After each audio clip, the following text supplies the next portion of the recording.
Howdy everyone, it's me once again, the one and only Killer Dan. So today, as you can clearly see, I still have a lot of stuff to talk about when it comes to Christmas. So yeah, here we go. Definitely. Okay, but the thing is that I finally got to see the film titled Godzilla Minus One during Christmas. And mind you, the film itself is not about Christmas, but I've seen this during Christmas. The film was such a massive success that it had an extended stay in the United States.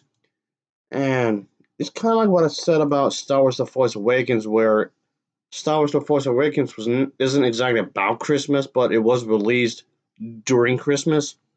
And that's when I saw it. Same thing here. The film itself, Godzilla Minus One, is not about Christmas, but I've seen this film during Christmas. So I thought, good enough reason for me to mention this during my Christmas-a-thon. So here you are, I guess you can say.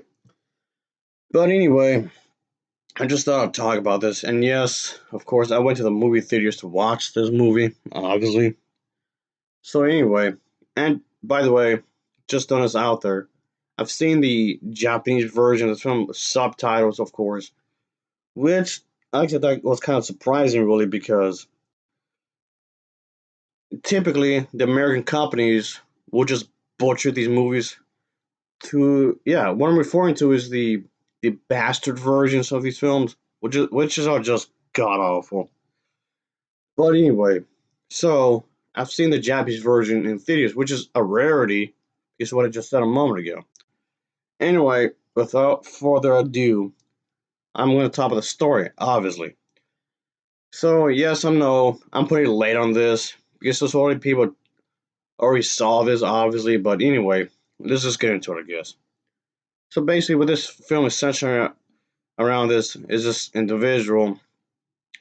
Yeah, he's supposed to be this individual who is this kamikaze. He's this kamikaze. How do I say this? I don't know what this. He will use his. I don't know. I mean, for a lot of people who are familiar with World War II, you would know what a kamikaze bomber is, pretty much. If you're familiar with the events of World War II, you should know what that is because this is basically as a drama movie. I guess you could say it's a drama film where our main character he initially just basically just lied about him not doing his mission because during World War II the Japanese these people I suppose but these specific people who are these planes right into the ships of the American ships and whatnot and why they're still in it. So anyway, he lies about. He claims that his aircraft malfunctions, but it really didn't. But this movie basically just centers around the idea that he has to live with that. He's viewed as a coward for not carrying out his mission. And the thing is that yeah, it goes into that whole thing where okay, as you can see, is World War II inspired, obviously.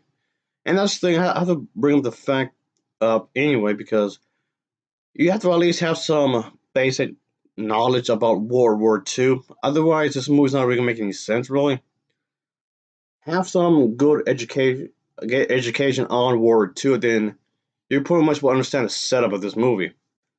And yes, during World War II, as I mentioned before in previous videos, where the Japanese did put up a good fight.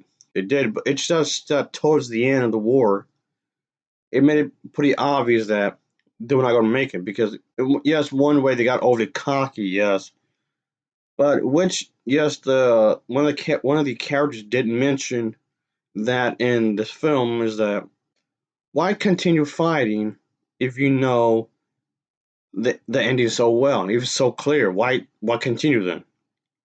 I mean, yes, there's the whole idea of death before dishonor, of course, and yes, obviously when the Japanese government decided that they should give up, and I mean, yes, there were Japanese soldiers that want to keep fighting anyway, but yes, at the same time, there were certain Japanese individuals who fought in the war.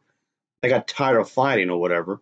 So that kind of reflects on that those Japanese soldiers that got kind of tired of it, I guess, and just wanted to live in peace. But you can't always get what you want. But this movie is very grim. That's what I'm saying. This film is very grim. It's very much about drama. It's very drama centered on drama, pretty much. That's what it's trying to show here. Is about drama.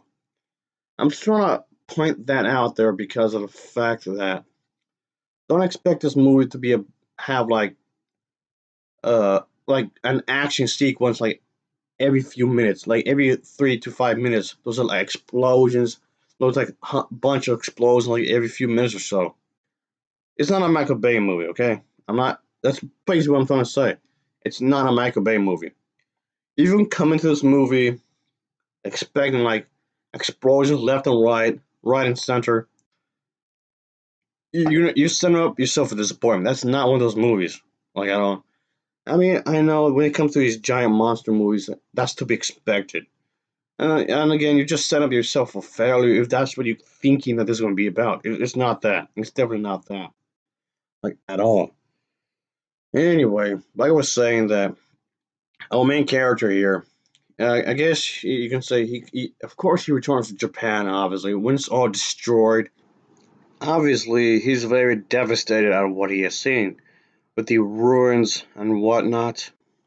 For those history buffs out there, you should know the extent what the Japanese have been involved in with the war and whatnot.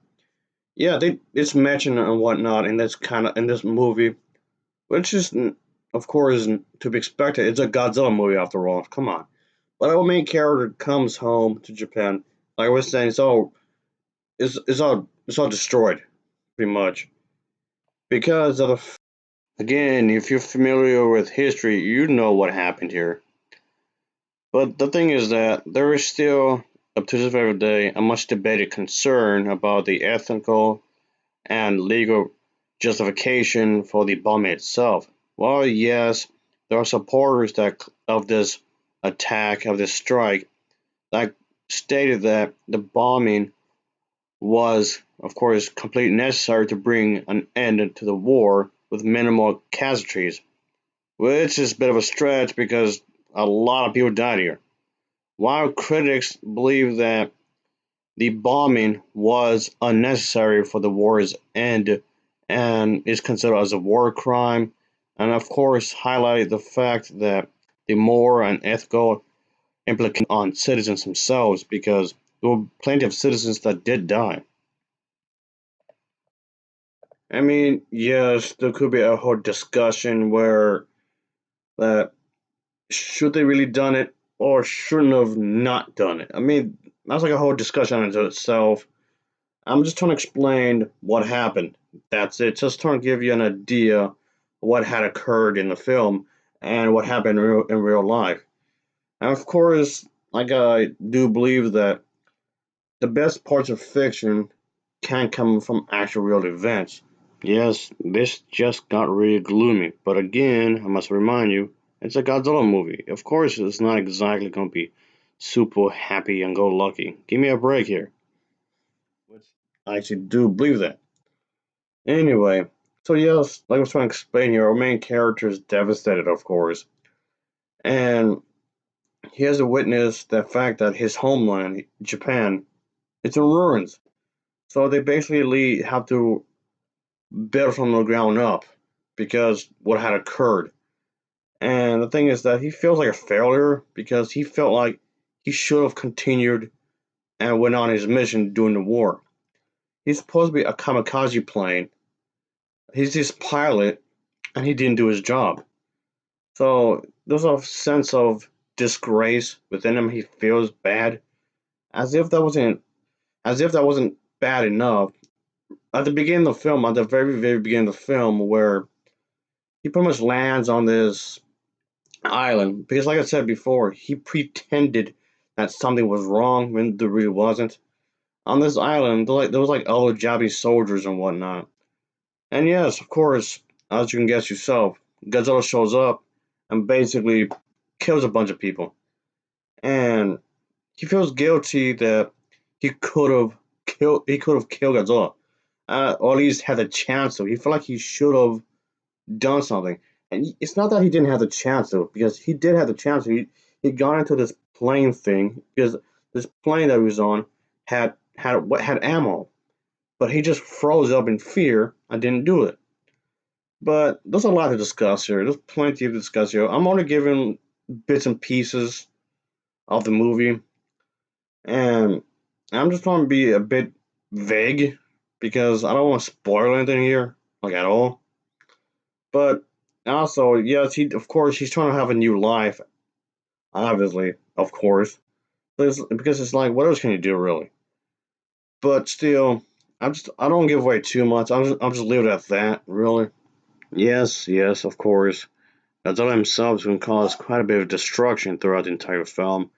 And yes, you can guess yourself, of course the Japanese government want to do something about this.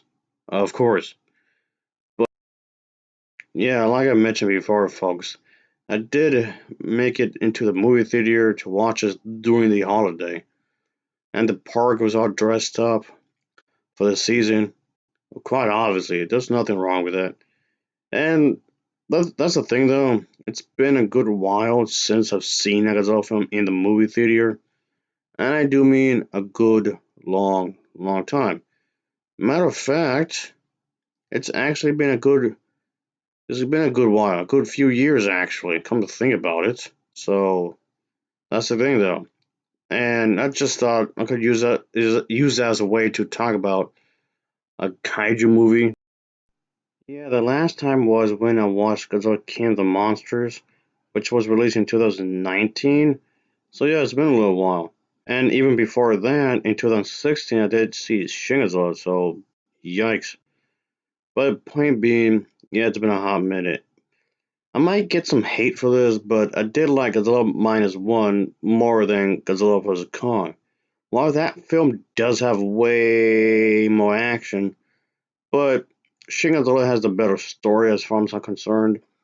You can actually feel the dread of this monster existing in the human world because, as mentioned a moment ago, this is a very much of a drama movie in a lot of ways. And yeah, I actually didn't mind going to the movie theater and actually watching this. I mean, yes, using it as an excuse to get out for a little bit, sure.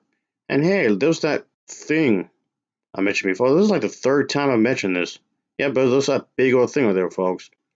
Oh yeah, that was cool to see. Yeah, it was cool to see that big thing again. Yeah. Anyway, but like I was saying, folks, I did like the movie. It was well made. It was well crafted. Yeah, this film actually looks like it was made by a bunch of professionals with the camera work and whatnot, the way it was choreographed. And yes, obviously, got myself an icy while I was at it, so might as well. Yeah, the movie theater I went to was actually dressed up for the season. That was for sure. I like that. And yeah, they were playing that one song from that one singer. And come to think about it, it was kind of off-putting in some ways because come to think about, I mean, okay, I know they didn't do this on purpose really, but yeah, why just go ahead and watch a giant monster movie where people die left and right and have that song. Oh boy. Anyway, but yeah, I thought it was a good time at the movie theater. The movie's pretty good.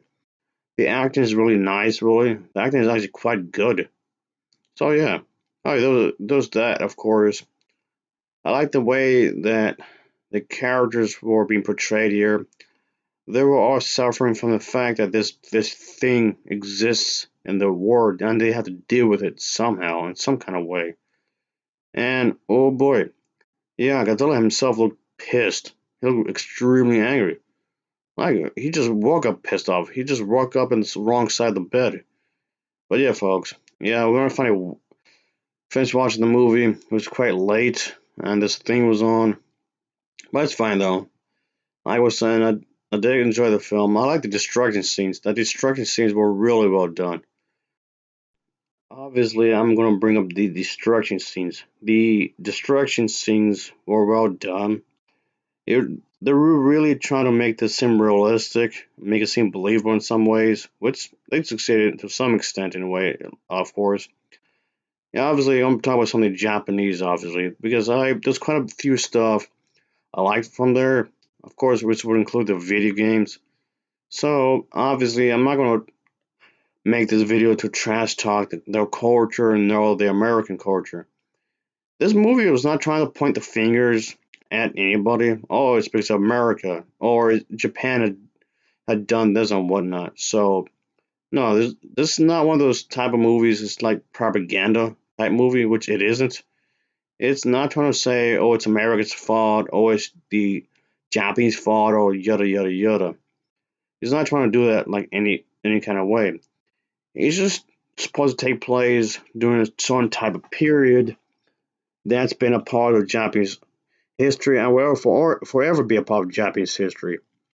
And just trying to use this as a setting for this kind of thing. So obviously, like I was saying, there's quite a few things I did enjoy from the Japanese culture.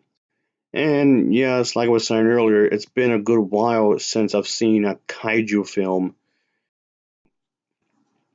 Obviously, it's been a good while since I've seen a kaiju movie in the movie theaters. So that was kind of why I wanted to see this. Aside from the fact that it was coming out during Christmas, of course. I mean, the fact that it came out during the Christmas time, or at the very least, I watched it during the Christmas time, is why I went to see this movie. And there was that. It was definitely well worth the the admission price. So yeah, I didn't mind watching this. I actually don't mind owning this on Blu-ray whenever it comes out on Blu-ray.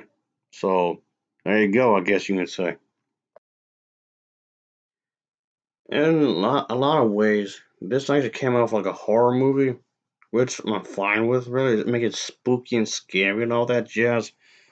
That's fine by me. Well, yes, I still will believe that the original film from 1954, the Japanese version, is still the best one of the franchise. The original film from way back when is still the best one. But this one is still pretty good, though. I still liked it. Yes, I know that these types of movies became known for having him fight off another monster or monsters, but this is not one of those type movies. It's not a Michael Bay type movie. It's not one of these movies where you see explosions like every few minutes. It's not one of those type of movies. It's not an action packed film. Again, I can't stress that enough. Just letting you know right now, it's not one of those kinds of movies. It's more drama driven, if anything. It's like a horror drama, if that makes any sense. But that's the vibe I got from this. And the special effects in this movie were actually quite good. I like the special effects in this film. The way it's done, I was carried throughout the entire film. Yes, it takes itself very seriously, which is fine. These movies are not like super goofy, silly, Barney and Friends, Teletubby type stuff like a lot of people tend to do. Think it's not like the like childlike, uh, juvenile tone from like the Power Rangers or whatever. That's not here. It takes itself seriously. I like that. And yes, as far as I'm concerned, Godzilla is and always will be a dude in a rubber suit. I like that. But I do appreciate the fact that they were trying to keep in tone in the spirit. They were at least trying to keep the spirit of the character attached to the project. Unlike that one movie from '98 that shall not be named, but you know what I'm talking about. But anyway, yeah, this was definitely one of the better Godzilla films that came out over the years. And in a lot of ways, I feel like this is how it should have been. This, this right here. Anyway, but I don't know. It's pretty good. I liked it. I'll give this film an overall rating of a 7.4 out of 10. It's a 7.4 out of 10 for me. And of course, as always, thanks for watching and take care. Until next time, see ya. Oh yeah, later.